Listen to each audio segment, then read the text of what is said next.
Hi, welcome to day 6 of 90 days electronic series. ఈరోజు వీడియోలో రెసిస్టర్కి values ఉంటాయి. Different values like 10K 20K అవి ఎలా ఫైండ్ అవుట్ చేయాలో చూద్దాం. మీరు ఎప్పుడైనా అబ్జర్వ్ చేసి ఉంటే రెసిస్టర్ మీద ఎప్పుడు కూడా న్యూమరికల్ వాల్యూస్ అనేది ఉండవు.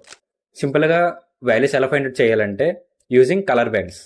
మీరు రెసిస్టర్ని అబ్జర్వ్ చేసి ఉంటే వాటి మీద డిఫరెంట్ కలర్స్ ఉంటాయి, like red, orange, blue and so on. So ఆ కలర్స్ బేస్ చేసుకుని మనకి ఆ రెసిస్టర్ వాల్యూ అనేది ఫైండ్ అవుట్ చేస్తాం. ఈ రోజు వీడియోలో అది ఎలాగో చూద్దాం. ఈ రెసిస్టెన్స్ కనబడడానికి కలర్ బ్యాండ్ అనేది కాన్సెప్ట్ యూజ్ చేస్తాం. ఇప్పుడు ఒక్కొక్క కలర్ అనేది ఒక్కొక్క వాల్యూని ఇండికేట్ చేస్తుంది. సో మీకు ఆ టేబుల్ అనేది డిస్ప్లే మీద షో చేస్తానో చూడండి ఒకసారి. ఫర్ ఎగ్జాంపుల్ ఒక 4 బ్యాండ్ రెసిస్టర్ తీసుకుందాం. ఇందులో ఫస్ట్ బ్యాండ్ బ్రౌన్ కలర్. ఇందాక టేబుల్లో చూపించిన ప్రకారం బ్రౌన్ అంటే దాని వాల్యూ 1, అది first digit. And next block ఉన్న వాల్యూ 0, అది second digit. And next third అనేది మల్టిప్లేయర్. ఈ మల్టిప్లేయర్ కలర్ ఏంటంటే రెడ్ కొన్న వాల్యూ 2. సో సింపుల్గా ప్రీవియస్గా 10కి ఇంకో 2 zeros యాడ్ చేయండి. సో దాని వాల్యూ 1300 అంటే 1000, సింపుల్గా 1K.